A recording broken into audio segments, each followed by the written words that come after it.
अस्सलाम वालेकुम।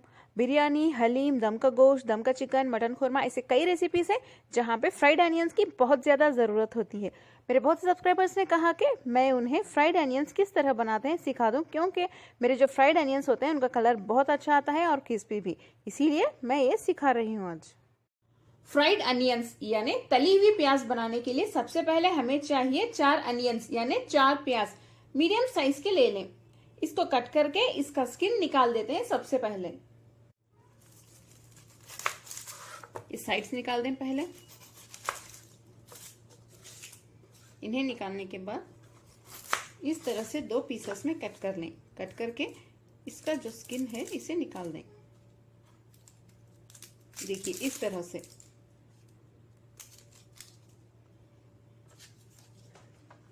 और ये जो पार्ट है उसे भी निकालना होगा, क्योंकि ये कड़वा होता है। हमेशा ये निकालें। नेक्स्ट हम प्याज के बारीक स्लाइसेस कट कर लेते हैं।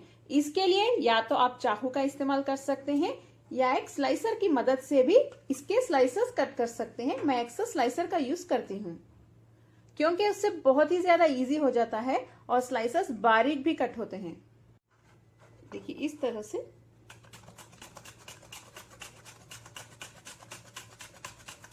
बहुत ही इजी होता है ये।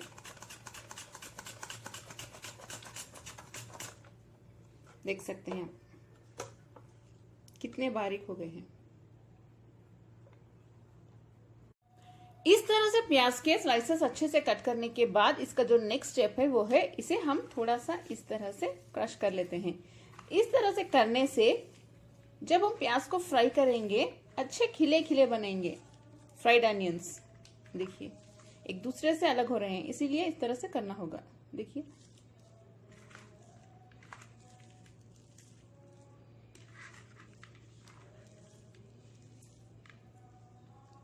देखिए प्याज तो हमारी फ्राई करने के लिए तैयार है। तेल गरम कर लेते हैं। प्याज को फ्राई करने के लिए कढ़ाई में तेल ले ले। तेल ज्यादा चाहिए हमें। तेल को हमें बहुत ज्यादा गरम नहीं करना है।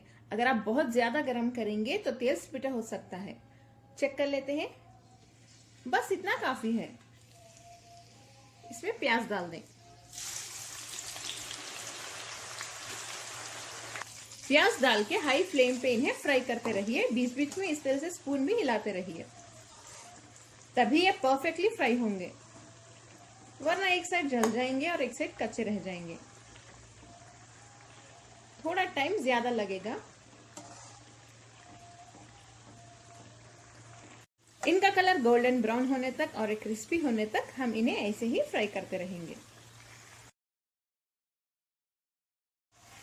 जब इनका कलर इस तरह से पिंकिश हो जाएगा तो आप बहुत ज्यादा अलर्ट रहें, क्योंकि कभी भी ये रेडी हो सकते हैं फ्राई होके।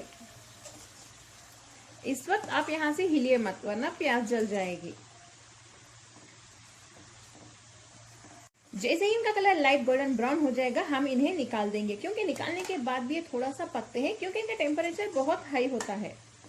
अगर आप लेट निकालेंगे तो ये जल जाएंगे। निकालने के बाद भी कलर डार्क हो जाएगा। देखिए ऑलमोस्ट रेडी हैं।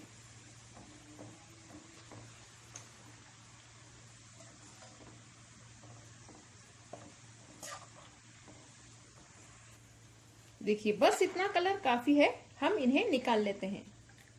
तेल को अच्छे से छान लें।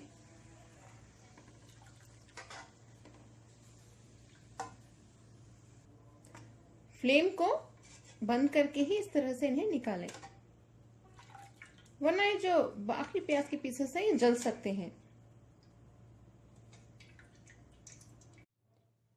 देखिए इस तरह से टिश्यू के ऊपर फ्राइड अनियंस को रख लें। इस तरह से स्प्रेड करके रख लें। इनका कलर भी देखिए कितना अच्छा आया है। जब आप इस तरह से स्प्रेड करके रखेंगे तो ये बहुत ही ज्यादा क्रिस्पी हो जाएंगे। इन्हें आप थोड़ी देर के लिए 10 मिनट के लिए फैन के नीचे भी रख सकते हैं या ऐसे भी रख सकते हैं। जो एक्स्ट्रा तेल है टिश्यू एब्जॉर्ब कर लेगा। देखिए कलर कितना अच्छा आया है और बहुत ही ज्यादा क्रिस्पी है ये। देखिए बिरयानी के लिए, हलीम के लिए परफेक्ट है ये। अगर आपको मेरे आज की क्रिस्पी फ्राइड अनियंस की रेसिपी पसंद आई, मेरे चैनल कुक विद फेम को सब्सक्राइब कर लें, बेल आइकॉन जरूर प्रेस करें, इस वीडियो को लाइक करें, अपने फैमिली और फ्रेंड्स के साथ शेयर भी करें, कमेंट करना ना भूलें। अस्सलाम वालेकुम।